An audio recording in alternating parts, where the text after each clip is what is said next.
영국령 인도제국. 영국의 식민정책. 영국은 식민지배 초기 인도인의 생활과 종교에 간섭하지 않았다. 영국인, 우리가 필요한 것은 인도의 물건과 자원들. 다른 건 관심 없음. 하지만 산업혁명이 일어나고 거대한 인도 시장의 매력을 알아차리자 인도의 사회문화 전반을 침략하기 쉽게 뜯어고치기 시작한다.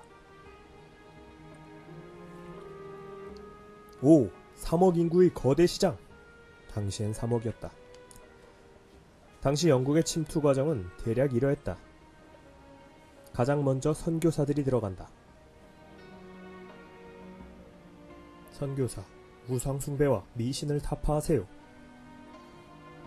하느님께서 가난과 고통에서 씨름하는 여러분들을 구원해 주실 겁니다. 그러면서 선교사들은 서구의 화려한 문물을 동시에 선보였다. 와!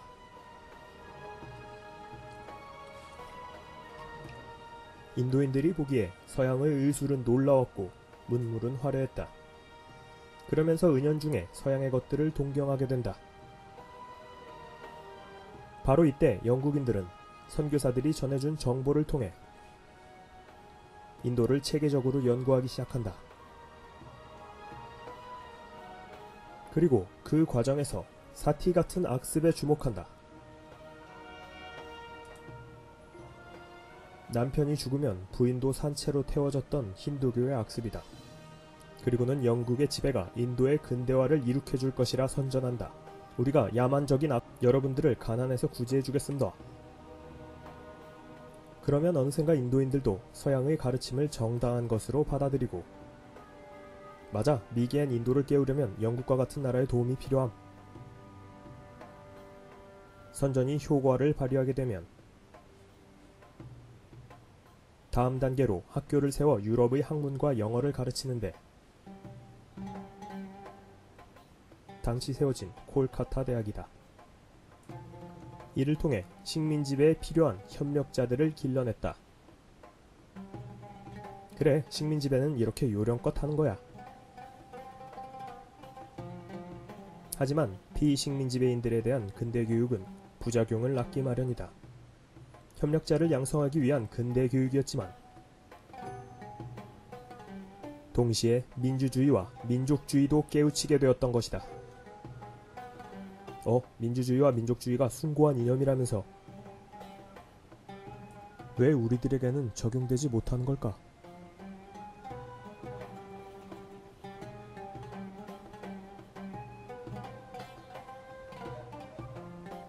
결국 협력자를 만들려는 서구식 교육은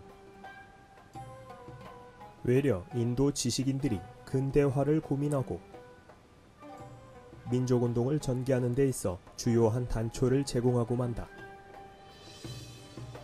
세포의 항쟁 1857년. 동인도에서는 갈수록 인도의 종교를 무시하고 있었다. 심지어 이슬람교가 돼지고기를 금하고 힌두교가 소고기를 금기시한다는 상식도 간과하여 인도인 용병 세포이들에게 소기름과 돼지기름이 묻었다고 소문이 난 화약주머니를 보급했다. 1회분의 화약을 포장한 화약주머니는 습기가 들어가는 것을 막기 위해 탄환과 화약이 든 종이뭉치에 기름을 먹여두었는데 문제는 이 탄포를 뜯을 때 입으로 물어뜯어야 된다는 것이었다. 이런 소문은 삽시간에 세포이들 사이로 퍼져나갔고 세포이들은 자신의 종교를 부정하는 일로 받아들여 도저히 참을 수 없다. 홧김에 그만 영국인 장교를 죽이고 말았다. 1857년 데일리 인근에서 일어났던 일이다. 피를 본 세포이들은 흥분했다. 영국인 장교를 죽였으니 이제 뒤로 물을 수는 없는 일이다. 영국을 몰아내자! 항쟁의 구심점을 찾기 위해 델리로 향해 영향력이 거의 없어진 마치 한의 사냥공과도 같았던 무굴의 마지막 황제를 자신들의 지도자로 추대했다.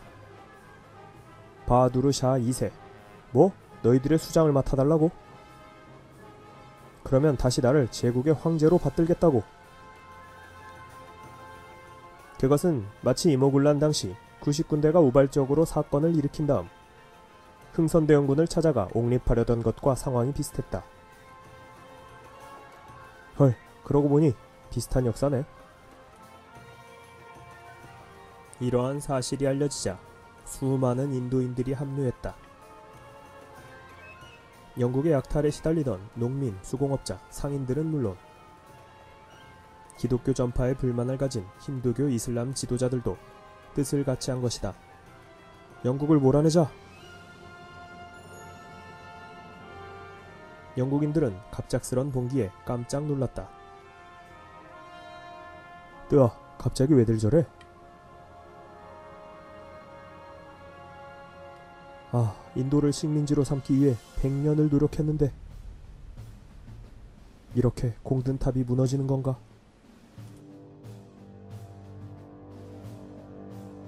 그러나 인도인들의 저항은 즉흥적이었고 치밀한 계획하에서 일어났던 것이 결코 아니었다. 그들의 구심점이었던 바하두르 샤 2세도 상징적인 존재였을 뿐 영국의 지배를 받던 각지의 번왕들은 무굴 황제를 추대한다는 소식에 저마다 콧방귀를 뀌었고 쳇, 누구 맘대로 추대를 하겠다는 거임? 영국의 통치하에서 협력자로 호의호식하던 대지주와 상인들도 세포이들의 저항에 수수방관하고 있었다. 뭐, 무굴 시대로 다시 돌아가자고? 택도 없는 소리. 특히 무굴 제국과 사이가 좋지 않았던 펀잡 지방의 시크 교도들은 무굴 황제 옹립 소식에 크게 반발하여 오히려 영국 편에 서서 세포이 군대를 공격했다. 결국 세포이의 봉기는 구심점이 없었고 즉흥적인 항쟁이었기에 곧 한계에 봉착했고 영국 본국에서 지원군이 도착하자 세력은 크게 위축되어 각계에 격파되기 시작하더니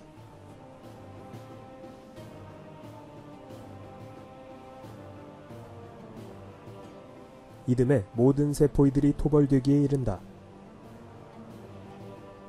이때 영국인들의 복수는 실로 잔혹했다. 그야말로 닥치는 대로 죽이고 닥치는 대로 불태웠다. 파괴된 기독교 교회 하나에 힌두교 사원 100개를 파괴하고 살해된 영국인 하나에 이교도 1000명을 처형하라. 이러한 구호 아래 영국인들은 아무 죄가 없는 어린아이와 여성들까지 무참히 살해했고 수백 명의 머리를 효수하여 가로수에 매달아 놓기도 했다. 또 포로로 잡은 힌두교도와 무슬림 세포이들에게는 소와 돼지의 피를 강제로 먹이기도 했다. 물론 세포이들도 반란 중에 영국인 여성과 아이들을 무참히 살해하기도 했다. 영국령 인도 제국의 탄생. 세포이들의 항쟁을 무력으로 토벌한 영국은 이후 인도에 대한 식민지 정책을 전면적으로 바꾼다. 인도인들에게 무리하게 서구화 정책을 강요하지 말자는 맞아, 정책에 반발해서 그 엄청난 인구가 똘똘 뭉치기라도 해봐. 차라리 고유한 관습대로 살도록 내버려 두는 게 더 낫겠다는. 관습대로 살도록 하자고? 그러다 독립이라도 하겠다면 어쩌고? 아니야, 인도는 엄청나게 다양한 나라라고. 사용 언어만 1600개가 넘어. 그냥 그대로 제각기 살도록 놔두면 절대로 통합하지 못해. 맞아, 오히려 자기들끼리 서로 반목하고 이간질하기 바쁠걸? 하긴 그렇긴 하네. 그렇게 해서 영국은 인도에 대한 서구화 정책을 포기하고 인도인의 관습을 존중한다는 명목하에 인도가 하나의 힘으로 합치는 것을 막는 지능적인 통치로 일관한다. 영국, 앞으로 인도의 종교에 절대 관여하지 않겠삼. 그러면서 영국은 교묘하게 힌두교 신자들과 무슬림들이 서로 대립하고 갈등하도록 부추겼다. 말하자면 이의제의였다. 영국, 무슬림들이 힌두교도를 죽였다. 힌두교도, 뭐야? 힌두교도들이 이슬람 사원을 파괴했다. 무슬림, 뭐야? 군대도 개편했다. 봉기에 크게 가담한 힌두교도와 무슬림들의 수를 크게 줄이고 영국을 도와주었던 시크 교도들을 대대적으로 육성한 것이다. 토우국에 대한 무리한 병합 정책도 포기했는데 이는 토우국들을 그대로 놔두면서 자치권을 보장해주는 것이 인도 분열 정책에 보다 이득이 된다는 계산에서였다. 당시 인도에는 500여 개의 토우국이 있었음.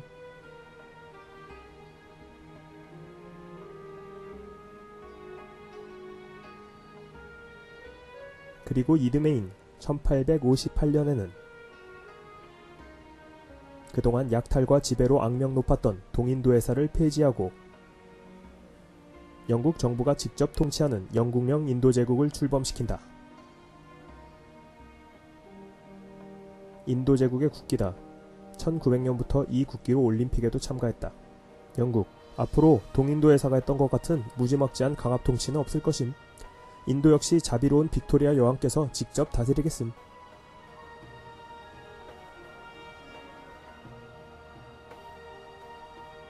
하지만 그런 유화책은 기만에 불과했다.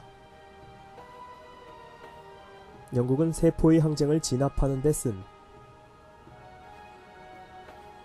5천만 파운드라는 천문학적인 비용을 고스란히 인도인의 빚으로 넘긴 것이다.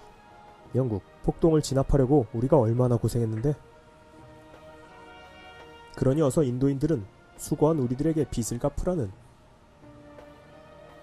때문에 19세기 영국은 해가 지지 않는 나라라는 타이틀로